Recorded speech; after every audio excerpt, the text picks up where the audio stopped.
In the summer of 1683, an enormous Ottoman army, possibly as large as 150,000 soldiers, stood at the gates of Vienna, poised to shatter that heart. For the city's defenders outnumbered and feeling abandoned, there was little hope. For 2 agonizing months, Vienna would be starved, battered, and burrowed beneath, brought to the very brink of annihilation.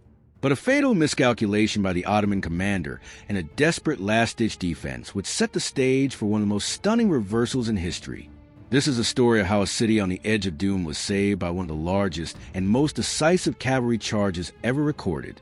To understand how 2 empires collided at the walls of Vienna, we have to look at the world they lived in. The late 17th century was an age of giants.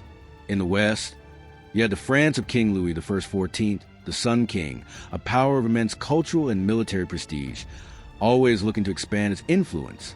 In the East, the Ottoman Empire remained a colossal force, a sprawling domain stretching from North Africa across the Middle East and deep into the Balkans. But this was an empire wrestling with its own legacy.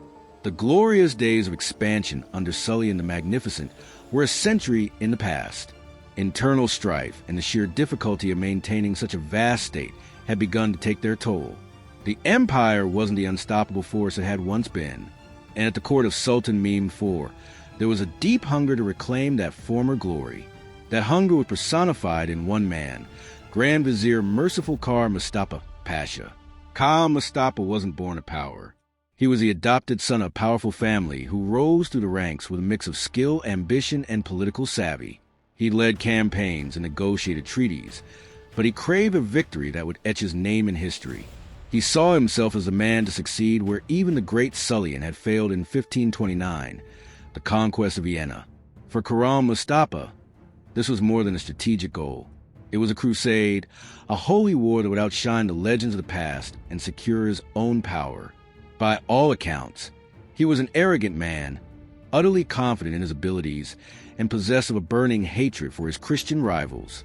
His primary rival was the Holy Roman Emperor Leopold I, ruler of the sprawling and often divided Habsburg lands. In many ways, Leopold was Kara Mustafa's opposite. He wasn't a warrior king. He was a deeply pious, scholarly, and often indecisive ruler who was more comfortable in the concert halls of his court than on a battlefield. He was also famously unattractive with a pronounced Habsburg jaw that marked his family's generations of inbreeding. But beneath this exterior was a deep sense of duty. His empire, however, was vulnerable. To the west, France's Louis XIV was a constant threat, actively working to undermine Habsburg power. So much so that France actually gave quiet encouragement to the Ottomans, seeing their advance as a convenient way to weaken a rival. The final trigger for the war came from inside Leopold's own territory. In Royal Hungary, a Protestant nobleman named Imre Turkey was leading a rebellion against Habsburg rule. Thiele and his rebels appealed to the Ottomans for support, and Kara Mustafa jumped at the chance. He convinced Sultan Mehmed that this was the perfect excuse for a major campaign. The Sultan's initial orders were actually modest, just operate in Western Hungary and capture a few forts. But Kara Mustafa had far grander designs. Vienna was always his real target. On March 31st, 1683, a formal declaration of war arrived at the court in Vienna. The very next day, the Ottoman army began its march. It was a force of staggering proportions with a main army numbering around 150,000, including elite Janissary infantry and Sepahi cavalry. They were led by a force of 40,000 Crimean Tatars whose job was to spread terror by burning villages and taking slaves, clearing a path for the main host. News of this approaching juggernaut sent a wave of panic across Austria. Leopold's position was dire. His own army was small, and his German allies were far away and slow to mobilize. His greatest hope lay with Poland. After tense negotiations, they'd signed the Treaty of Warsaw. It was a defensive alliance. If the Ottomans attacked the Polish city of Kiev, Leopold would help. If they attacked Vienna, King John III Swaz of Poland would come to his aid. It was an alliance born of mutual desperation. But as the Ottoman host drew closer, one question hung over all of Europe. Would that shield hold? As the summer of 1683 began, the Ottoman war machine moved with terrifying speed. Khan Mustafa, obsessed with his grand prize, bypassed many of the smaller forts that could have slowed him down. His eyes were fixed on Vienna. The Tatar horde fanned out ahead, creating a cordon of destruction. Villages were torched, and those who couldn't escape were killed or enslaved. A brutal strategy designed to see out chaos. The wave of terror soon reached Vienna itself. On July 7th, with the enemy closing in, Emperor Leopold I fled the city. It was a devastating blow to morale. To the Viennese, it looked like cowardice, but it was also a strategic necessity. The emperor's capture would have meant immediate surrender. Leopold retreated to the city of Passau, where he could desperately work to assemble the promised relief army. Left to face the storm was a man of iron will, Count Ernst Rutiger von Starberg, a veteran field marshal. Starberg was made military governor of Vienna, and his task was monumental. He had a garrison of just 15,000 men, a mix of regular soldiers and a citizen militia, to defend a city against an army 10 times its size. Vienna's fortifications were strong, but no wall can stand forever. Starberg's greatest assets were his own grim determination and the courage of the Viennese people. On July 14, 1683, the siege began. The vast Ottoman army surrounded the city, a sea of tents stretching to the horizon. Khan Mustafa sent a messenger demanding surrender. Starberg's refusal was blunt. "Let him come. I'll fight to the last drop of blood." He knew what surrender meant. He'd heard of the massacre at the nearby town of Perkoldorf, where citizens who surrendered were slaughtered anyway. There would be no surrender. It was then that Khan Mustafa made his first fatal error. Confident that terror alone would force a quick surrender and wanted to preserve the city's riches for himself, he decided against an all-out, immediate assault. Even more critically, to speed up his march, he had left most of his heavy siege cannons behind. His lighter field guns weren't powerful enough to smash Vienna's bastions. So, unable to batter his way in, he was forced to dig his way in. This began the war underground. The Ottomans were masters of siegecraft, and they started digging a massive network of zigzagging trenches toward the city walls. From these trenches, their sappers dug mines, long tunnels aimed at the foundations of the walls. The plan was to pack these tunnels with gunpowder and blow massive holes in the defenses. For the next 2 months, the siege became a subterranean battle of wits. The defenders, led by their own engineers, dug countermines. Life in the city became an agony of listening. In cellars, people would place drums with dried peas on top. The vibrations from Ottoman digging would make the peas dance, revealing the enemy's location. In cellars, people would place drums with dried peas on top. The vibrations from Ottoman digging would make the peas dance, revealing the enemy's location. This allowed the Viennese to dig their own tunnels to intercept the Ottoman ones, leading to desperate, claustrophobic skirmishes fought with pistols and shovels in the dark. Above ground, life in Vienna descended into a living hell. The city was completely cut off. Food disappeared. People were reduced to eating cats, dogs, and rats. Starvation was compounded by disease as dysentery swept through the city, killing more people than the cannons. The fatigue was so extreme that Starberg issued a standing order. Any soldier found asleep on watch was to be shot. Yet the defense held. Citizens, including women and children, worked tirelessly to repair the damage from the constant bombardment. As August bled into September, the city was on its last legs. The garrison was down to just a few thousand able-bodied fighters. Ammunition was critically low. Their only hope was the relief army. But were they coming? To get messages out, Vienna relied on incredibly brave spies. The most famous was Georg Kolchitsky, who spoke fluent Turkish, disguised himself as an Ottoman soldier, and slipped through enemy lines multiple times to carry messages, bringing back news that kept hope alive.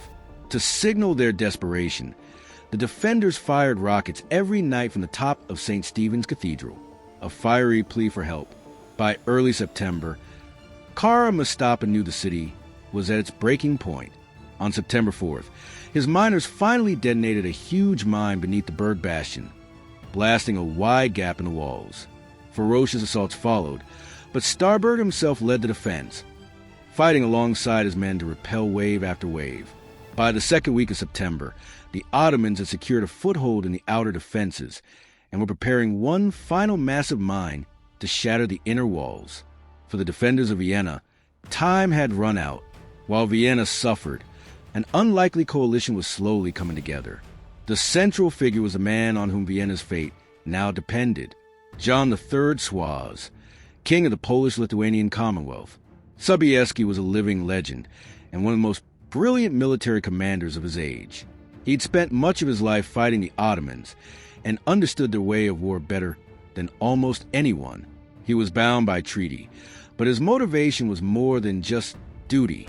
He saw this as a pivotal moment for Christendom, a chance to strike a decisive blow against a historic enemy and secure his own legacy as the savior of Europe. Assembling the relief army was a nightmare. Leopold's diplomats, funded by Pope Innocent X scrambled across the German states begging for troops. Eventually, an army of the Holy Roman Empire led by Charles of Lorraine joined with forces from Bavaria, Saxony, and other principalities. They gathered at Toulon on the Danube, where on September 6th, Soubise and his Polish army finally arrived after a grueling march. The combined Christian army known as the Holy League numbered around 80,000 men. Though still outnumbered, it was a formidable force. Command was given to Suaz out of respect for his experience. At a tense war council, the German commanders argued for a conservative plan to cut off Ottoman supply lines. So Beski would have none of it. He argued for a direct, decisive battle to crush the enemy in a single stroke. His will prevailed. Their path, however, was blocked by the dense hilly Vienna woods. This is where Khan Mustafa made his second critical error. He was so consumed with the siege, so convinced the city was his, that he failed to properly secure the passes through the woods. He left the approaches to his camp dangerously exposed, keeping his best troops bogged down in the siege trenches, ready for the final assault. He had fatally underestimated his opponent. In a remarkable feat of logistics, the entire Holy League army crossed the Vienna woods in just a few days. On the night of September 11th, they reached the heights of the Kahlenberg, a series of hills overlooking the city and the vast Ottoman camp below. In the pre-dawn darkness of September 12th, as the final Ottoman assault on Vienna was beginning, the Allied forces deployed along the ridge. As the sun rose, the defenders in the city looked up and saw them. Salvation was at hand. A signal cannon fired, a holy mass was held, and the battle for Vienna began. The fighting started around dawn. For the entire day, a brutal, grinding battle raged across the foothills. Khan Mustafa was caught completely off guard. Now fighting a war on two fronts, try and take the city with a massive army at his back. He was slow and indecisive, fatally reluctant to pull his elite janissaries out of the trenches. Slowly but surely, the Allied infantry pushed the disorganized Ottoman forces back. By late afternoon, the Ottoman lines were stretched and demoralized. So Bayside, watching from the high ground, saw his moment. He arrayed his cavalry for the final blow. It was a sight that has echoed through history. 18,000 horsemen spread across the ridge, preparing for one of the largest cavalry charges of all time. At the very tip of this armored spear were 3,000 of his elite Polish Winged Hussars. They were one of the most fearsome cavalry units in the world, famous for the massive feathered wings worn on their backs that created a terrifying silhouette and a deafening clatter as they charged. At around 5 p.m., Suaz gave the order with a cry of, "God is our protector. Swing." He personally led the charge. What followed wasn't just a charge. It was an avalanche. An eyewitness described it as a sound like a thunderbolt as tons of armored men and horses cascaded down the slopes. They smashed into the Ottoman line with irresistible force. The weary Ottoman soldiers, already fighting for hours, had no answer. Their formation shattered. The charge broke the Ottoman center and drove directly towards Khan Mustafa's lavish command tent. The Grand Vizier, seeing the wave of destruction rolling towards him, simply fled. The battle had become a rout. The collapse of the Ottoman army was total and chaotic. It wasn't a retreat. It was a panic flight. Boiling with rage, Khan Mustafa briefly ordered his men to massacre their prisoners before he himself fled for his life. Grabbing only the sacred banner of the Prophet to prevent its capture, he left behind a scene of unimaginable riches. The victorious soldiers and starving citizens of Vienna poured into the abandoned Ottoman camp, which was more like a city unto itself. It took them a full week to gather all the spoils. The meeting between the two Christian leaders was famously awkward when Emperor Leopold returned to his liberated capital. His reception of Swazi was cold and formal, a clash of protocol and pride that couldn't diminish the scale of the victory. Vienna was saved. For Kara Mustafa, the price of failure was absolute. He escaped upgrade, but his enemies at court now had all the ammunition they needed. On Christmas Day 1683, on the Sultan's direct order, executioners arrived. Khan Mustafa was strangled with a silk cord, and his head was delivered to the Sultan on a silver dish. The Battle of Vienna was a profound turning point. It marked the end of the Ottoman Empire's expansion into Europe. Never again would they pose such a direct threat to the continent's heartland. The victory emboldened the Habsburgs, who launched a great counteroffensive that would drive the Ottomans out almost all of Hungary, shifting the balance of power forever. The battle cemented the legend of Jens Sobieski and his winged houses of Christendom.